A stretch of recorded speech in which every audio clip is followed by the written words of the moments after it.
How to play retro games on your NVIDIA SHIELD TV with emulators.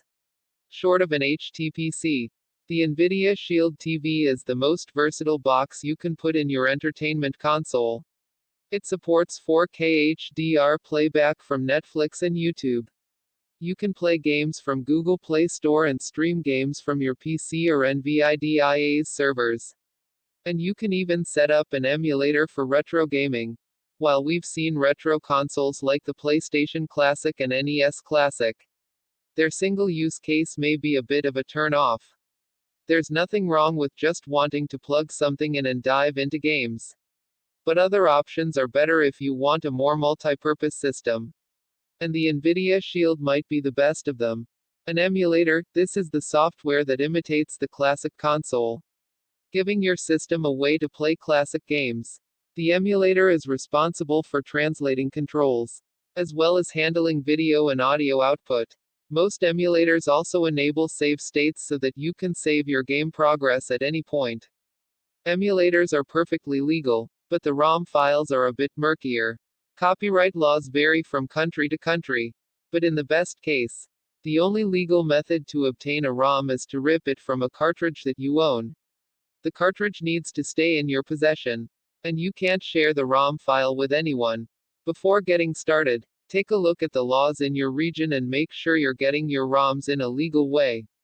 While setting up emulators on the Shield isn't as easy as just plugging in an NES Classic, it's much simpler than building your own system and more TV-friendly than emulating games on your PC.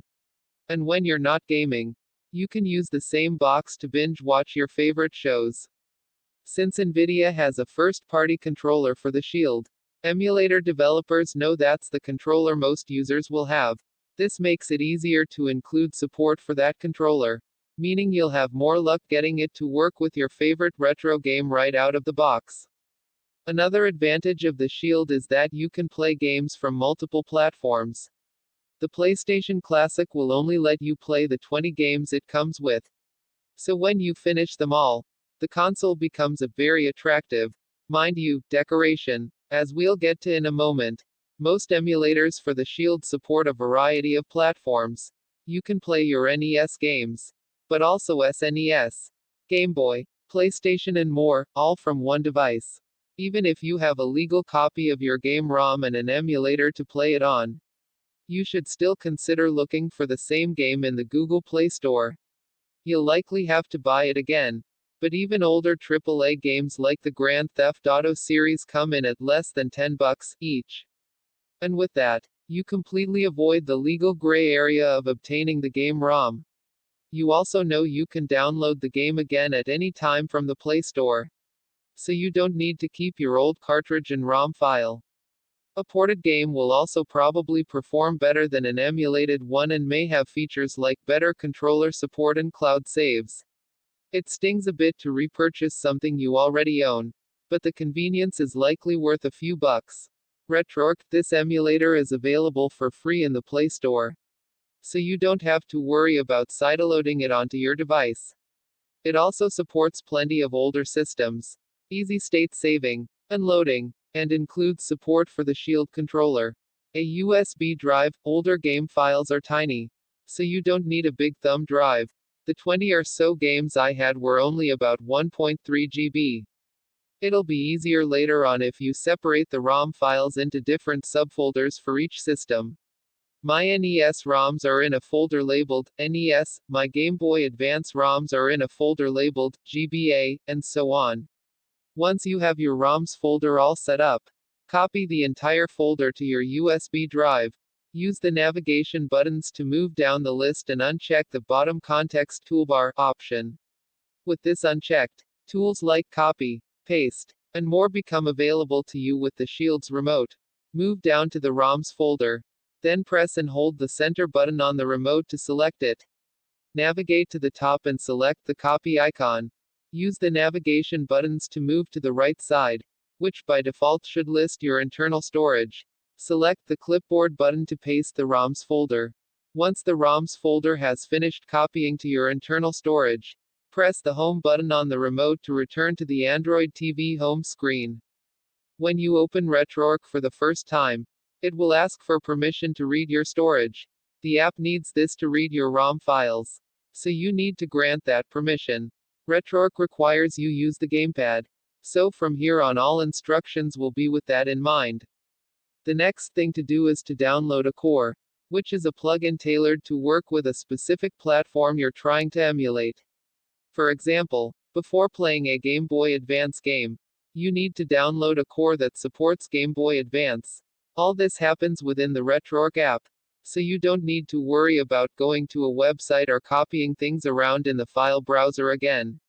Each core may be updated from time to time to play your games a bit better. And you can update these from inside RetroArch as well.